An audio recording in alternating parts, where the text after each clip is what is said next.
The history of medicine is a long and fascinating journey. In ancient times, the use of external and internal medicine was most commonly and widely attributed to the use of magic and superstition, attributed to sorcery. And in fact, our modern term pharmacy comes from ancient Greek pharmakia, which means magic, filter, poisoner, charm, sorcerer. It's the practice, a practitioner of magic or sorcery. The ancient superstitious belief that demons or spirits or deities held sway and influence over the health and well-being or the detriment of each individual and of the ecosystem at large. And I won't go too deep into that aspect because we will cover that extremely in depth in future films and in future presentations that I plan to cover. My name is Cullen Smith. This is Lifting the Veil. You can find all of my books, full films, videos, articles, presentations at patreon.com/liftingtheveil for more information on that. And now let's hear from Science for the Public about the history and the fascinating evolution of ancient advanced medicine in civilization. Today, even children know about germs and disease, but believe it or not, it took centuries to recognize the connection. So what is a germ, and why did it take centuries to connect germs and disease? Well, there are 4 categories: bacteria, viruses, fungi, and protozoa. It's important to know the differences. For example, colds and flu are caused by viruses, not bacteria. So antibiotics, medications for bacterial infections, won't cure colds and flu. The connection between germs and infection did not really develop until the late 1600s. And it wasn't until the 20th century that the connection was fully accepted.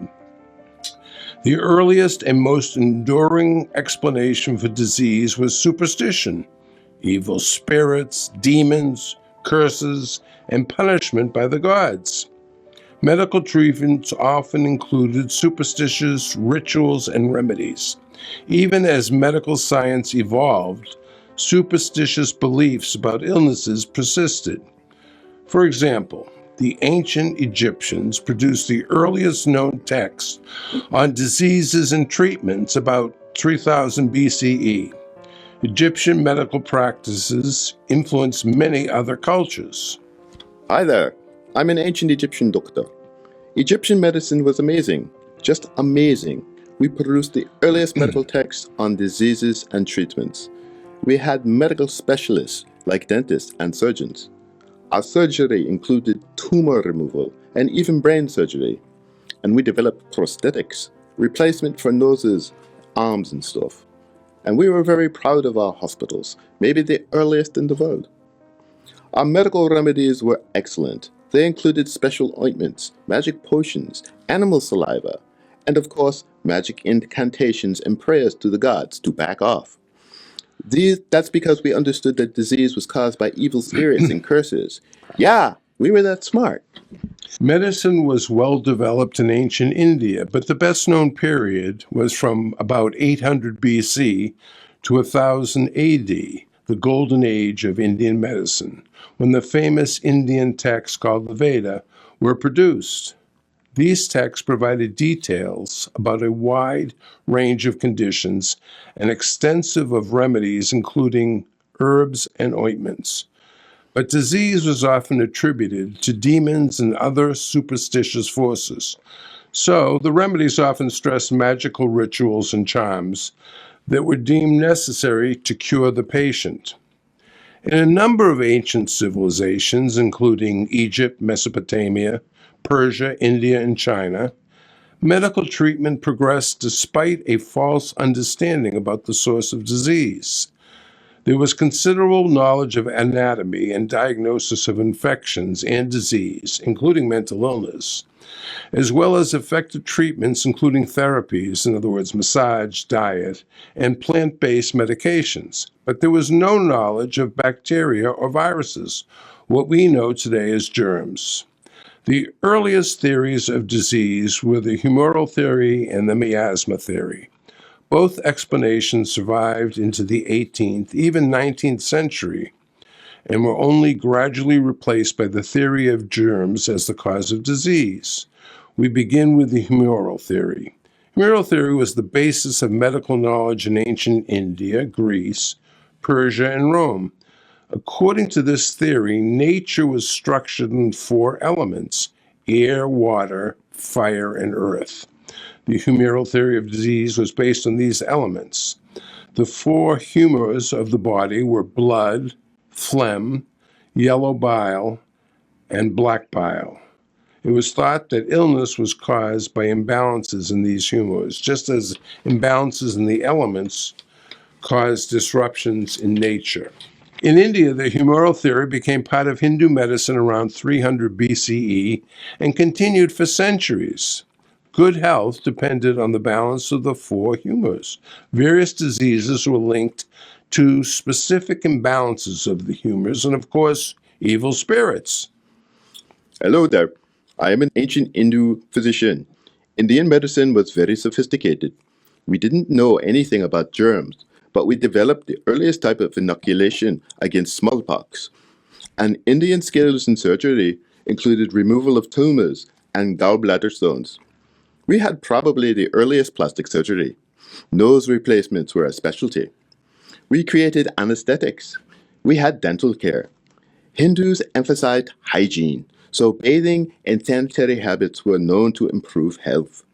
We gave considerable attention to healthy diets. We had impressive pharmaceutical skills, and our plant-based medications were extensive. Ancient Persian medicine was also very advanced, but like Greeks and Indians, they adhered to the belief that an imbalance in humors caused disease. Hi there. I'm an ancient Persian physician. We understood that disease was caused by disruptions in the humoral system.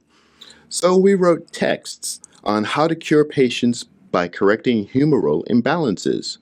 We Persians established outstanding hospitals, medical training and medications and surgery.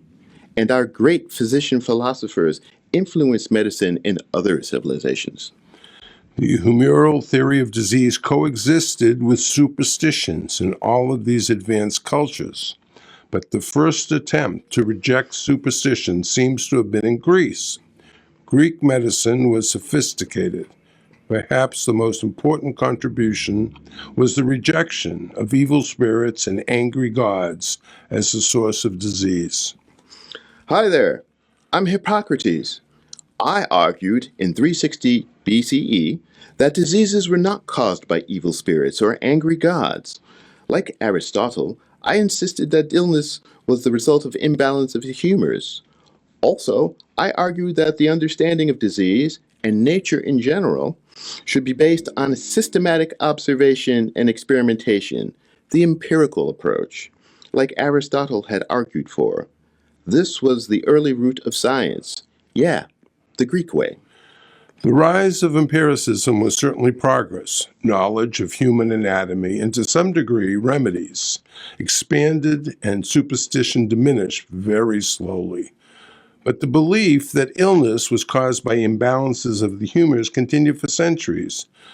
This was little better than superstition. Still no germs, not even close. Ancient Rome inherited and expanded on the medical knowledge of Greece, Persia, and India. Its own major contribution was really sanitation and hygienic practices such as public baths. The most famous Roman physician was Galen. Hello, I'm Galen.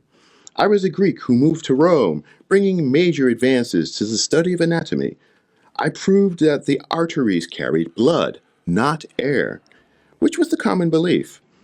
After the fall of Rome in the 5th century AD, my great texts were preserved and translated from the Latin by scholars in the Islamic Empire.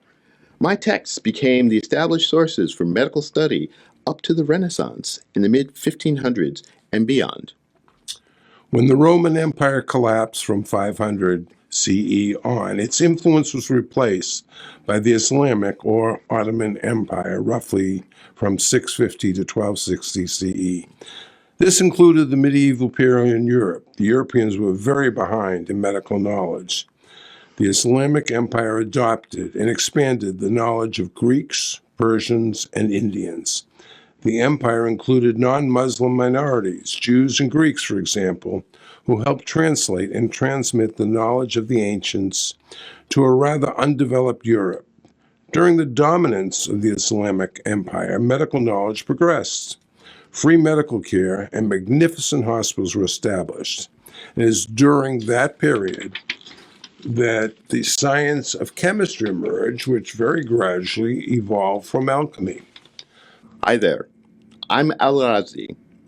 I was influenced by Hippocrates, and so I stressed the empirical approach to medical science. Illness was not due to the anger of the gods or to evil spirits.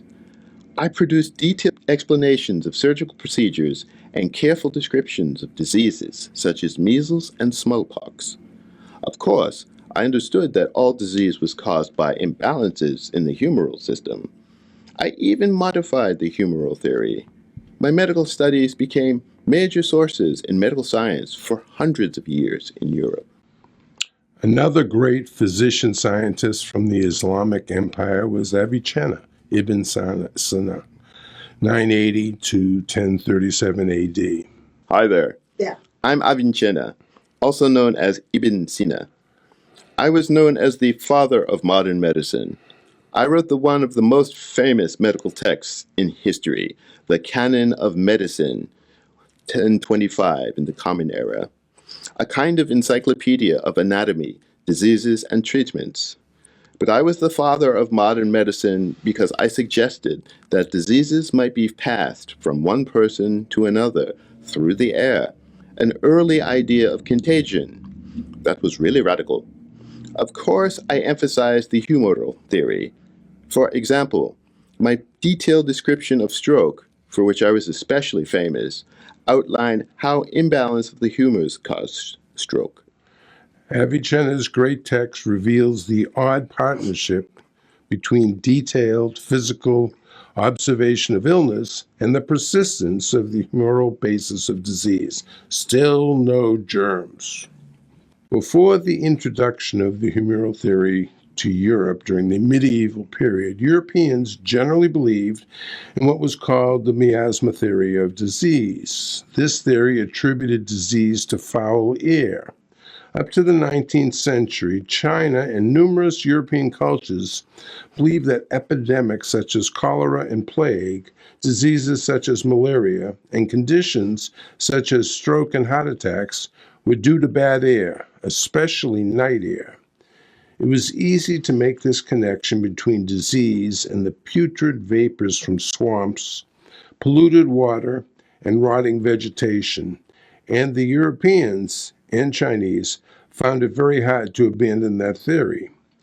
There was little, if any, understanding of how insects such as mosquitoes could transmit diseases.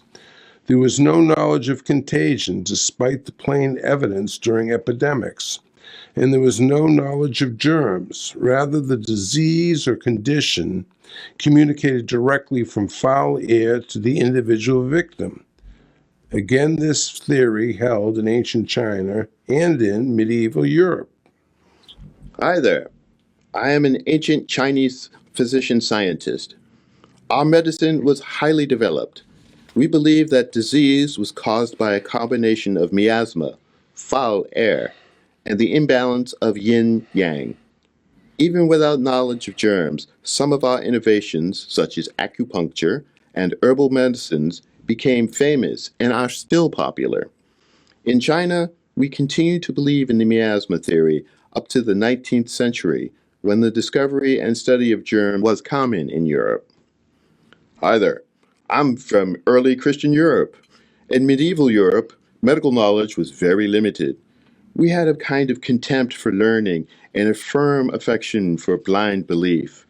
But we understood that diseases were often caused by foul air, the miasma theory.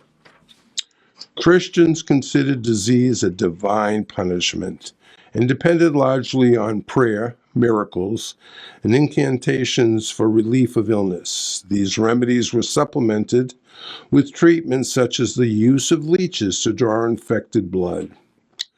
Hygienic practices such as bathing were unpopular to the late 1800s and 1900s. The growth of European cities over several centuries brought crowding and sanitation issues. Urban water systems and sewage structures were inadequate. The foul air encouraged continued support for the miasma theory, but scientists were beginning to understand germs and contagion. Germ theory. As science developed in the Renaissance, the late 1500s and 1600s, germ theory slowly evolved. In 1546, the Italian scientist Girolamo Fracastoro was one of the first to introduce the new theory. Hi there, I'm Girolamo Fracastoro. I was famous especially for my study of syphilis, which led to my theory that invisible spores transmitted disease through direct or indirect contact. This was a really radical argument. Not every disease could be due to the foul air. The scientific development was made possible by the development of the microscope from Galileo in the Enlightenment period, roughly the 1600s on. The first person to actually view bacteria and protozoa under the microscope was the Dutch scientist Antonie van Leeuwenhoek. Hi there, I'm Anthony van Leeuwenhoek. I was so clever. I observed bacteria and protozoa, a real discovery. I call these creatures animalcules. Shift towards real science was occurring in other sciences like physics. Roger Bacon promoted objective scientific research and helped promote the decline of alchemy in favor of the science of chemistry. Isaac Newton rejected the theory of humors, but the fact that Newton established modern physics as he simultaneously practiced alchemy is a good example of the uneven emergence of real science. By the 1800s, miasma theory was still prominent in European medicine, but with growing scientific sophistication and equipment such as the microscope, scientific medicine began to change.